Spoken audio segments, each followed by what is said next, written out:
Le marbre, âme de l'art et de l'architecture, accompagne l'humanité depuis des millénaires. Avec sa surface lisse et son élégance emblématique, il est devenu un matériau indissociable du luxe et de la valeur durable. Des majestueuses colonnes de la Grèce antique et des splendides palais européens au plan de travail des cuisines modernes, le marbre évoque toujours un sentiment de raffinement et de sophistication intemporelle. Cependant, pour obtenir une plaque de marbre éclatante, le voyage commence au cœur des montagnes, à partir d'un bloc de pierre brute. Des charges explosives libèrent d'énormes fragments qui subissent ensuite des processus de découpe, de meulage et de polissage. Chaque coupe agit comme un coup de pinceau, révélant une beauté cachée et transformant la matière inerte en symbole de pérennité, grâce à la synergie de machines puissantes et du savoir-faire humain. Qu'est-ce qui a permis au marbre de conserver son attrait pendant des millénaires, malgré les difficultés d'extraction et de façonnage? Bienvenue dans une nouvelle vidéo. Suivez-nous pour découvrir comment une pierre anonyme, enfouie dans les montagnes, devient les plaques de marbre poli qui ornent certaines des œuvres architecturales les plus prestigieuses au monde. Si vous aimez ce type de contenu, abonnez-vous à notre chaîne. C'est gratuit. C'est parti. Le marbre accompagne l'humanité depuis les premiers grands monuments. Les Grecs l'ont utilisé pour construire le Parthénon. Les Romains l'ont incorporé à des arènes, des villas et des sculptures. À la Renaissance, Michel-Ange a choisi le marbre de Carrare pour sculpter David, rappelant que cette pierre est plus qu'un simple matériau. Elle est le fondement d'un art intemporel. La particularité du marbre réside dans son origine naturelle. C'est une roche métamorphique, formée lorsque le calcaire est exposé à une chaleur et une pression intense dans les profondeurs de la Terre pendant des millions d'années. Ce processus altère ces minéraux, formant une structure cristalline dense et lisse, aux veines uniques, des marques qui témoignent à la fois du passage du temps et de la force de la nature. La première étape de l'extraction du marbre se déroule à flanc de montagne, là où des mines à ciel ouvert recèlent des blocs qui ont mis des millions d'années à se former. Avant d'atteindre la couche de marbre pur, les ouvriers doivent retirer une lourde couche d'argile, de limon et de débris de près de 21 mètres d'épaisseur. Ces couches n'ont aucune valeur commerciale, mais forment une barrière entre les humains et les veines de marbre en contrebas. Pour les extraire, les mineurs forent un réseau de trous profonds à la surface, puis les chargent de charges explosives soigneusement dosées. L'explosion se répercute dans la carrière, brisant la roche extérieure en fragments dispersés. Des nuages de poussière blanche s'élèvent dans l'air, tandis que des milliers de tonnes de terre et de pierre sont projetées sur le côté et dévalent les parois de la fosse. Une fois le sol dégagé et stabilisé, excavatrices et camions lourds s'activent rapidement pour retirer les débris, ouvrant la voie à l'étape suivante, la découpe d'énormes blocs de marbre massif. Une fois les morts terrains retirés, l'étape suivante consiste à atteindre la veine de marbre elle-même. Les ingénieurs forent une série de trous profonds le long du contour du bloc choisi, en définissant des limites claires. Chaque trou doit être soigneusement calculé afin que les coupes restent droites, d'équerre et parallèles, garantissant ainsi une séparation intacte et sans fissure du bloc. Une scie à fil diamanté est ensuite passée dans ces trous. Cet outil est un câble d'acier recouvert de billes de diamants synthétiques, capable de meuler en continu les roches les plus dures. À grande vitesse, le fil coupe des blocs de marbre pouvant atteindre plusieurs mètres d'épaisseur. Pour maintenir la stabilité, de l'eau est pompée dans la coupe, refroidissant le fil, réduisant la friction et éliminant la fine poussière de marbre. Le processus est lent et précis, prenant souvent plusieurs heures, voire une journée entière, avant que la coupe ne soit terminée. Une fois les coupes terminées, les ouvriers insèrent des vérins hydrauliques dans les trous. Ceux-ci génèrent une pression de plusieurs milliers de kilos, séparant progressivement le bloc de marbre de la montagne. Chaque bloc pèse généralement entre 20 et 40 tonnes et peut atteindre la hauteur d'un immeuble de 3 étages. La précision est ici essentielle. Une pression inégale peut provoquer la fracture du bloc et lui faire perdre sa valeur marchande. Le résultat est un bloc de marbre rectangulaire impeccable, prêt à être soulevé du mur de la carrière et transporté. Mais avez-vous remarqué que la plupart des blocs de marbre sont taillés en forme rectangulaire nette? Pourquoi ne sont-ils pas extraits dans leur forme naturelle, comme les autres types de pierres? Se pourrait-il que cette méthode de taille maximise la valeur de chaque bloc, lui permettant ainsi de participer aux projets les plus luxueux au monde? Pensez-vous que la raison principale soit technologique, économique Ou peut-être les deux? Partagez votre avis dans les commentaires. Après avoir été séparés des parois de la carrière, les blocs de marbre massif, pesant chacun plusieurs dizaines de tonnes, ne sont pas immédiatement chargés sur des camions. Ils sont d'abord acheminés vers une zone de stockage au sein de la carrière. Là, des convoyeurs spécialisés aux capacités de charge extrêmement élevées transportent chaque bloc en toute sécurité hors de la zone d'extraction abrupte.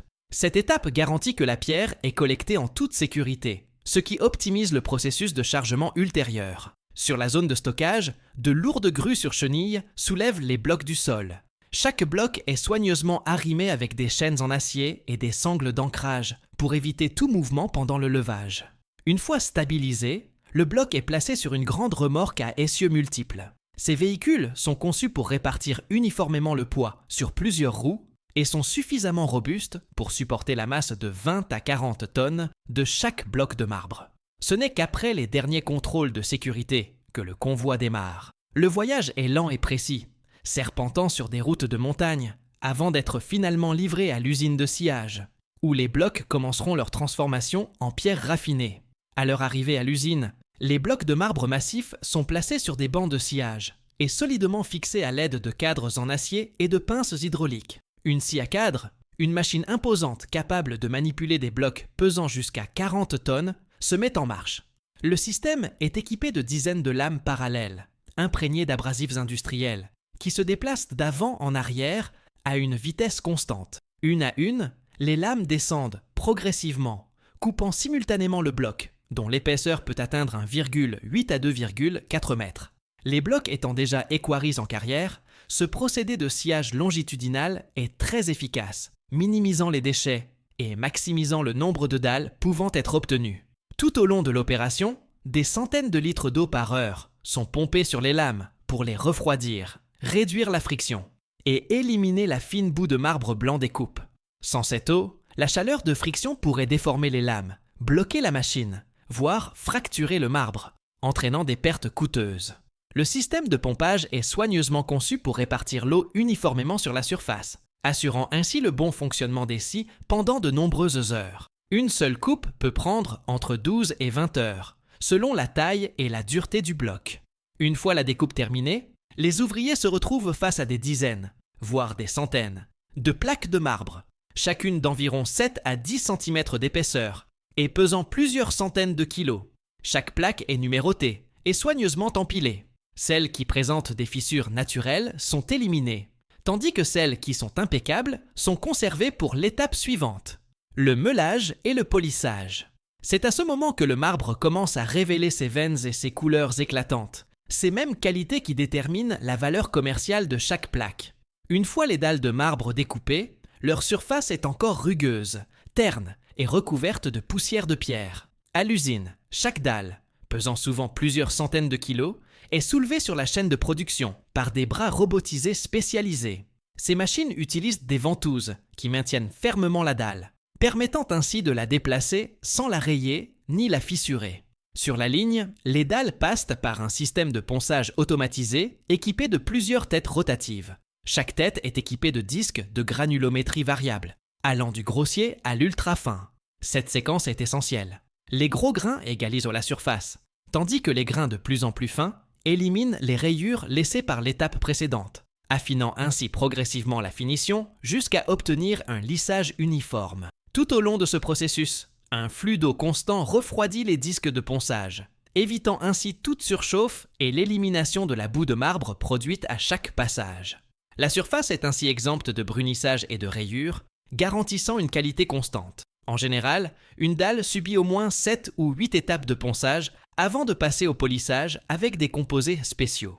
Lors de la dernière étape, la surface est polie, jusqu'à obtenir un brillant miroir, révélant les veines et les couleurs naturelles du marbre avec une clarté absolue. Cette étape est cruciale pour déterminer la valeur commerciale. Seules les dalles répondant aux normes d'uniformité de brillance et de couleur sont sélectionnées pour être expédiées de l'usine. Pour des produits comme le carrelage, les grandes dalles de marbre sont acheminées vers une zone de découpe spécialisée. Sur le convoyeur, chaque dalle est fixée en place avant qu'une scie circulaire diamantée ne commence à la découper en sections plus petites selon les dimensions programmées. La machine peut effectuer plusieurs coupes simultanément, produisant des carreaux au format le standard, tels que 30 par 30 cm, 45 par 45 cm ou 60 par 60 cm, 60 cm. Pendant la découpe, un flux d'eau constant refroidit les lames et élimine la poussière de pierre. Cela garantit des coupes nettes et droites, avec des bords tranchants, exempts d'éclats et de fissures. Une fois le processus terminé, le convoyeur transporte les carreaux finis, prêts pour l'étape suivante de manutention et de finition. Après le ponçage, la surface des dalles passe à la zone de polissage fin. Des disques de polissage enduits de composés spéciaux tournent alors à grande vitesse, produisant un brillant uniforme et miroitant sur toute la surface. Cette étape met en valeur la couleur et les veinures naturelles du marbre, conférant à chaque dalle sa finition professionnelle. Les dalles passent ensuite par un système d'inspection laser. Des faisceaux laser balayent toute la surface, générant une image précise pour vérifier la planéité, l'épaisseur et l'uniformité générale. Cette technologie permet de détecter les plus petites fissures ou irrégularités, presque invisibles à l'œil nu. Grâce à ce système de numérisation automatisé, l'usine garantit que seules les dalles répondant aux normes les plus strictes, parfaitement planes, brillantes et impeccables, sont conservées pour l'étape de conditionnement. C'est la garantie ultime de qualité avant que le marbre ne quitte l'usine et ne soit destiné à la construction. Avant l'emballage, chaque dalle est inspectée manuellement par les ouvriers afin de détecter toute fissure ou défaut mineur. Les dalles conformes aux normes de qualité sont lavées à l'eau sous haute pression pour éliminer les poussières fines et les résidus de produits chimiques. La surface est ainsi propre et brillante, prête pour l'emballage. Chaque dalle pouvant peser de plusieurs centaines à plus de 453 kg, 1000 livres. Des robots de levage spécialisés ou de petites grues sont utilisés pour les placer soigneusement sur des palettes en acier ou en bois. Des tampons en caoutchouc ou des feuilles de mousse sont insérées entre les dalles pour éviter les fissures ou les éclats pendant le transport. Après empilement, la palette entière est sécurisée par des sangles en acier et un film protecteur. Chaque envoi est clairement étiqueté avec des informations telles que le type de marbre, les dimensions, le numéro de lot et la destination. Depuis l'usine, le marbre emballé est chargé dans des camions porte-conteneurs ou des transporteurs fermés, prêts à être expédiés. Selon la commande, ces dalles peuvent être livrées par route vers des chantiers nationaux ou emballées dans des conteneurs maritimes pour être exportées vers des marchés majeurs comme les États-Unis, l'Europe et le Moyen-Orient. C'est l'étape finale du parcours en usine. Un bloc de pierre anonyme, provenant des profondeurs d'une montagne, est transformé en un produit commercial haut de gamme, destiné à embellir des projets de luxe à travers le monde. Le marbre ne sert pas toujours à la fabrication de revêtements muraux ou de sol. Une partie est soigneusement sélectionnée à la carrière et conservée sous forme de blocs massifs, mesurant généralement entre 0,9 et 1,8 mètres de côté et pesant plusieurs tonnes. Chaque bloc est soumis à une inspection rigoureuse. Ceux présentant des fissures sont éliminés avant d'être transportés séparément vers l'atelier d'un sculpteur. La première étape consiste à définir la forme.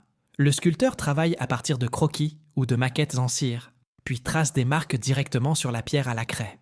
Pour garantir les proportions, il peut utiliser des instruments de mesure proportionnelle, ou même des scanners 3D, pour localiser précisément les zones de matière à enlever. Le façonnage grossier intervient ensuite. De grandes scies diamantées découpent de larges sections de pierre. Des perceuses manuelles creusent profondément les zones à abaisser, tandis que des marteaux-piqueurs brisent rapidement l'excédent de matériaux. Ce procédé transforme le bloc rectangulaire en une ébauche de la statue, comme la construction du cadre avant l'ajout des détails. Une fois les proportions établies, le travail des détails commence. Le sculpteur utilise des marteaux plus petits et divers ciseaux en acier, des ciseaux pointus pour les lignes nettes, des ciseaux plats pour les surfaces lisses et des ciseaux dentelés pour adoucir les courbes. Des meules à main à tête arrondie sont utilisés pour les détails complexes tels que les plis des vêtements, les cheveux ou les courbes du corps. Cette étape exige une patience et une précision extrême. Un seul coup maladroit peut provoquer des fissures et détruire l'œuvre entière. Enfin, vient le ponçage et le polissage manuel. Le sculpteur utilise différents types de papier abrasif, du plus grossier au plus fin, pour effacer toutes les traces d'outils. Des poudres à polir mélangées à de l'eau sont ensuite appliquées à plusieurs reprises, jusqu'à obtenir une surface lisse et soyeuse. L'étape finale utilise des composés spéciaux pour faire ressortir l'éclat caractéristique du marbre, soulignant les veines, et donnant à la sculpture une profondeur réaliste. Grâce à ce processus méticuleux, ce qui semblait autrefois un bloc de pierre inerte se transforme en une œuvre d'art dotée d'une âme propre, où les veines naturelles du marbre se mêlent au savoir-faire artisanal pour créer une valeur durable. Des épaisses couches de granit, des épaisses couches de terre recouvrant les flancs de la montagne, au dynamitage, à la découpe et au transport, jusqu'à l'usine où le marbre est scié en plaques, poncé, poli et inspecté au laser.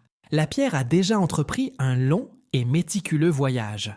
Chaque étape est cruciale. Une erreur de calcul lors de l'extraction peut provoquer la fracture d'un bloc, tandis qu'une erreur de sciage peut gaspiller des tonnes de précieux matériaux.